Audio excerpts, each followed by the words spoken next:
Now let's start to think. Here we're talking about this power. We are not only a physical expression of that power, we're an instrument of that power, because that power literally flows to and through us. Now, as it flows into our consciousness, it just is. Just is. All science and all theology tells you energy is, God is neither created nor destroyed, is the cause and effect of itself, is 100% evenly present in all places at all times, is all-knowing, is all-powerful. You see, the knowledge that got us into the air has always been here.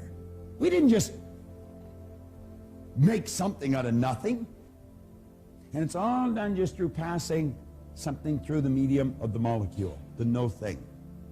We've always been able to do that. We've just become aware of how to do it. See, a person that's earning $25,000 a year, they're not earning $25,000 a year because they want 25 a year. They're earning 25 a year because they're not aware of how to earn 50. Any person in this room can become financially independent. There's no trick to it. This afternoon we're going to talk about that a little bit. As this power flows in, it's neither negative or positive. John talked about laws earlier this morning. He was talking about the action-reaction being equal and opposite. As you sow, so shall you reap. Energy always returns to its source of origination. Well, you know, there's other laws. That's not the only law. There are 7 laws. Dr. Werner von Braun one time pointed out that the natural laws of this universe are so precise that you and I don't have any difficulty today building a spaceship. We can send a person to the moon, and we can literally time the landing with the precision of a fraction of a second. He also said these laws must have been set by someone. Now, the law that I'm referring to here is not the law of cause and effect or sowing and reaping. It's the law of polarity or the law of opposites. You see, Jen, there's a front to the book and there's a back to the book. There's a right and a left to the book. And what's right to me is left to you. There's a top and a bottom to the book. There's an inside and an outside to the book. And you couldn't have one without the other.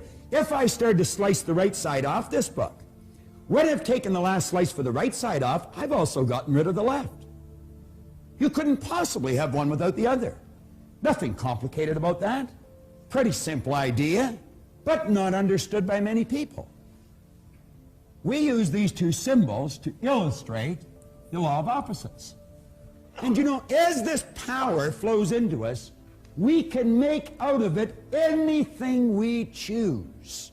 You can sit there, this is the intellectual mind, activate your higher faculties. I'm not talking here about your sensory factors, I'm talking about your higher faculties. You can exercise them, and you can literally create the start of anything because you are creative. You are a creative being. Do you know it's these faculties that separate you from your pets? Archibald MacLeish had a character stand up in one of his plays. It's called The Secret of Freedom.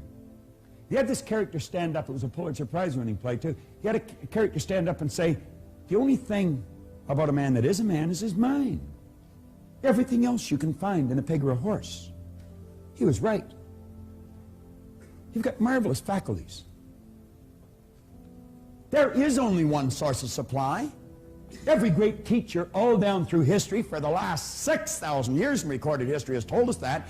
If we had our ear to the ground, we'd get the message. This is where everything starts.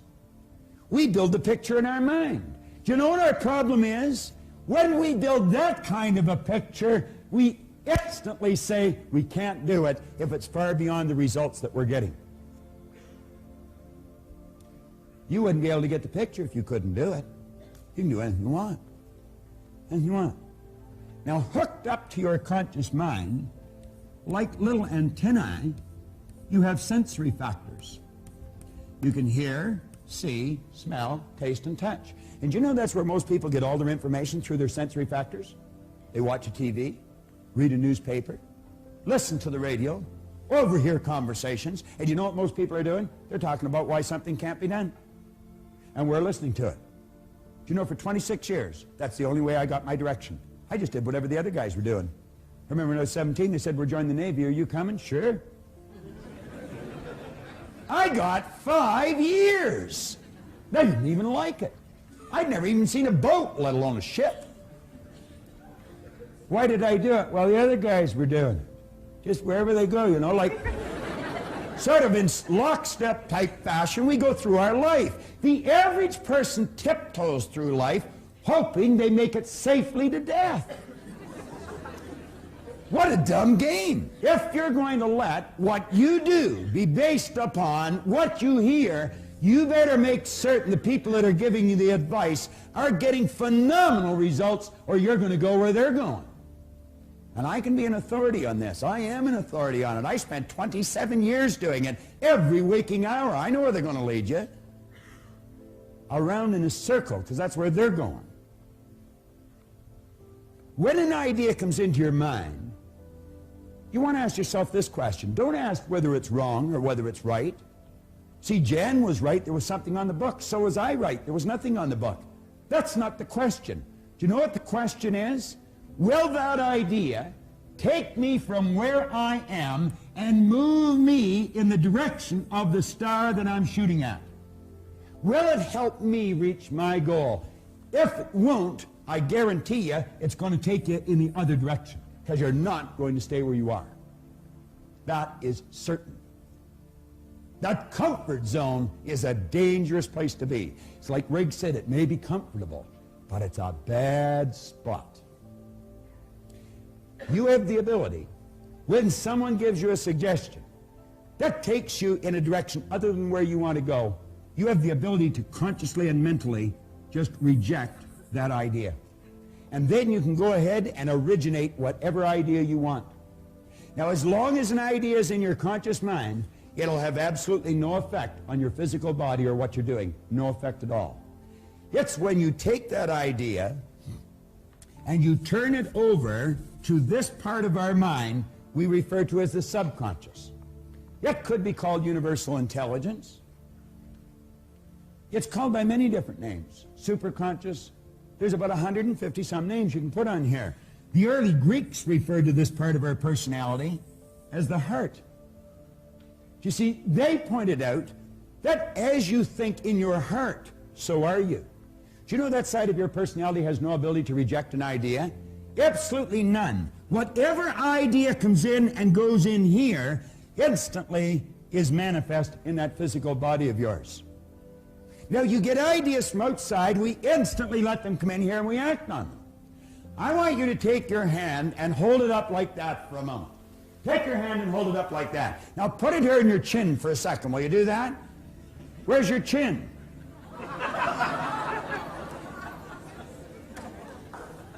If I said, follow me, I'll show you how to win. Are you just going to follow me? Where are you going to ask yourself? Does that person know what he's talking about? Does she know where she's going? Why would you go for someone for financial advice that's flat broke? That doesn't make any sense, does it? Why would you go to a sick doctor to find out how to get healthy? Do you want to know why we do it? We're in the habit of doing it. And you know what a habit is? A habit is something you do without giving it any conscious thought. And you know that most people live by habit. They don't think. Val Van Wall used to point out if most people said what they were thinking, they'd probably be speechless. The late and great Dr. McFarland from down in Kentucky said 2% of the people think, 3% of the people think they think, and he said 95% of the people would rather die than think. I was reading an article that was written on George Bernard Shaw. And the author was reporting that Shaw one time said the average person thinks 2 or 3 times a year. He said, I've gained an international reputation of myself thinking 2 or 3 times a week. Then she said something interesting. She said, you know, there would be some people, that's the only time they ever originate a creative thought in their life, when they meet some kind of a catastrophe like that. And you know, that's true. That is the truth. That's the only time, when their back is right against the wall, that they'll think of something different. What's a different way to do what you do? What's a better way to do what you do? What's a different way to strengthen your relationships? What's a better way to improve your income? Do you know if you're still running your company the way you were running it 5 years ago, you're going out of business? That's true. You've got to do it different. And by that I mean you've got to do it better. You've got to become more effective. You see, we live in a fast-changing world. This isn't the 50s any longer. You've got to run to keep up today. And if you're not prepared to do it better, get out of the game, because you're really going to get hurt. But any one of us can. And I don't care what's happened in the past.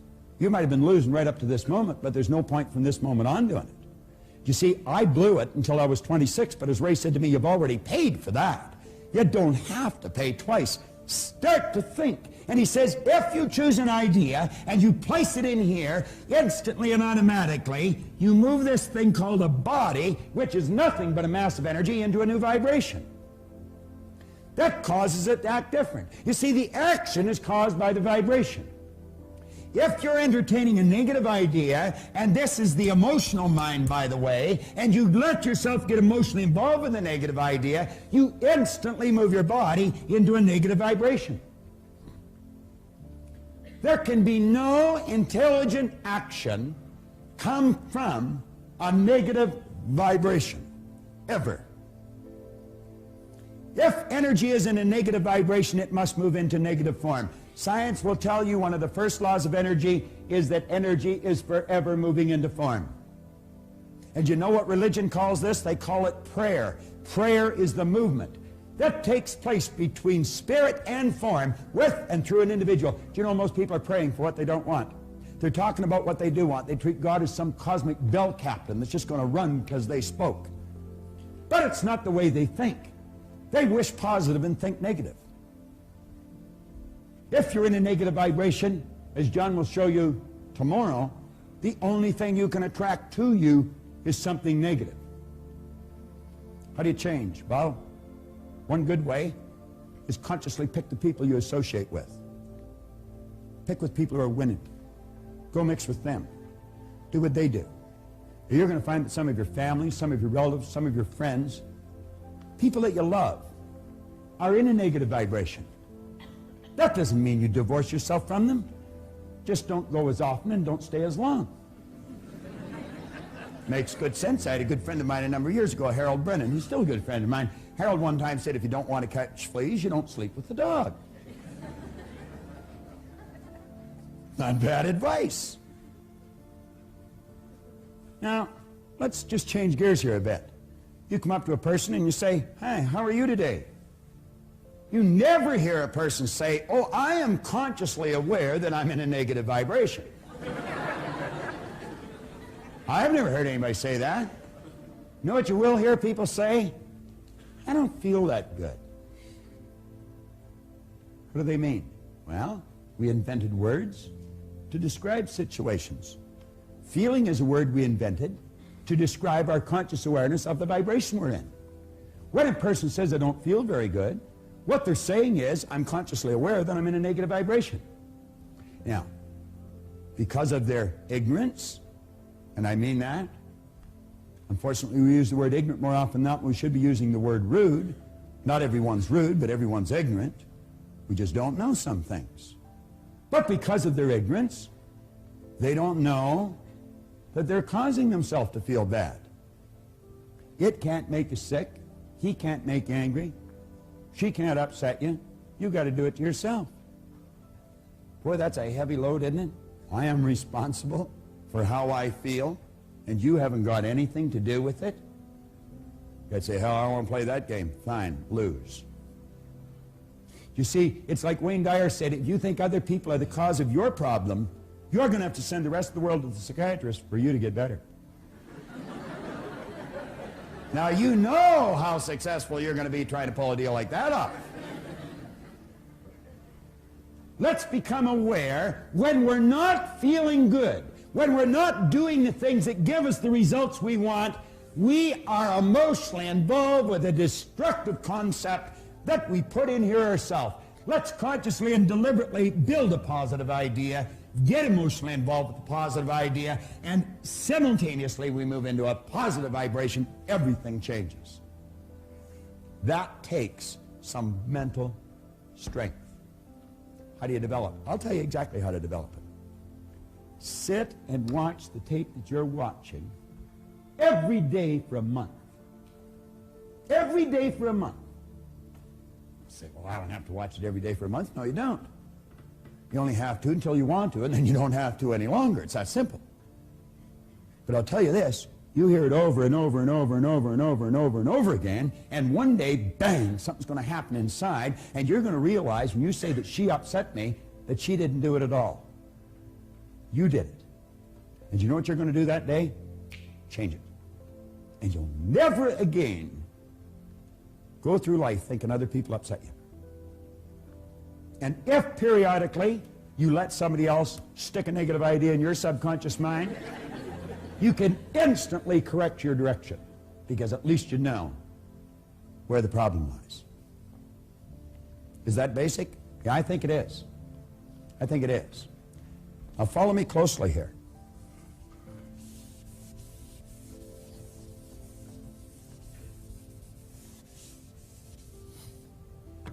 The ideas that you impress upon your subconscious mind over and over and over and over and over again ultimately become fixed in there. You see, what you're doing when you build these ideas that we're discussing now, what you're doing is building brain cells. Every time you think about that idea, you're giving those brain cells more strength. And in a relatively short period of time, Dr. Maxwell Maltz, the great author of the phenomenal bestseller, Psycho-Cybernetics, he pointed out that in approximately 21 days of doing this with an idea, that idea will become fixed in your mind. Then it's more commonly referred to as a habit. A habit is an idea that's fixed in our subconscious mind, requires absolutely no conscious thought any longer to cause us to act on it. Do you know you drive your car through ideas that are fixed in your mind? If you would consciously observe some of the things you do in any given day, just consciously stop and watch your own behavior. Listen to your thoughts. You're going to find that many of the things you do are done through habit. See, when I was a little boy, my teachers used to say, Bob, why are you doing that? And I'd say, I don't know. This is the intellectual mind. You can store a lot of information there. But this is the conditioned mind. You see, thousands and thousands of habits form something called conditioning. And I was automatically doing things I didn't want to do. I was doing something wrong. It was giving me results I didn't want. And they'd say, why are you doing that? And I say, I don't know. I didn't know why I was doing things that I didn't want to do, giving me results I didn't want to get.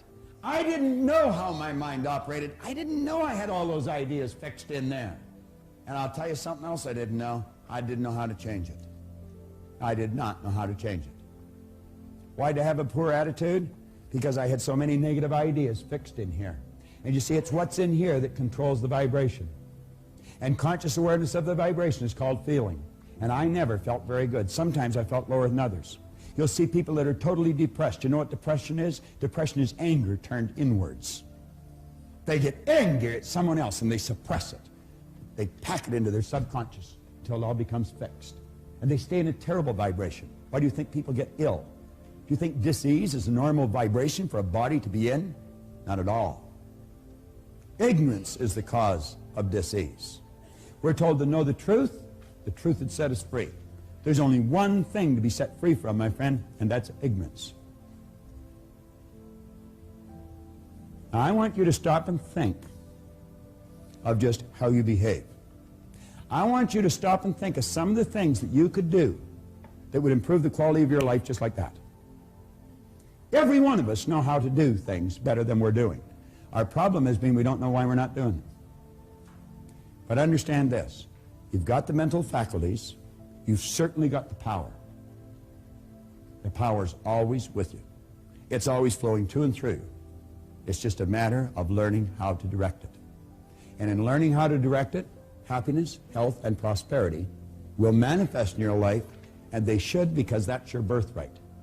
And there isn't one person in this room, one person in your life that is even that much better than you. We're all the same. The difference is in our results. Change your results by changing our mind. It's so basic and so simple.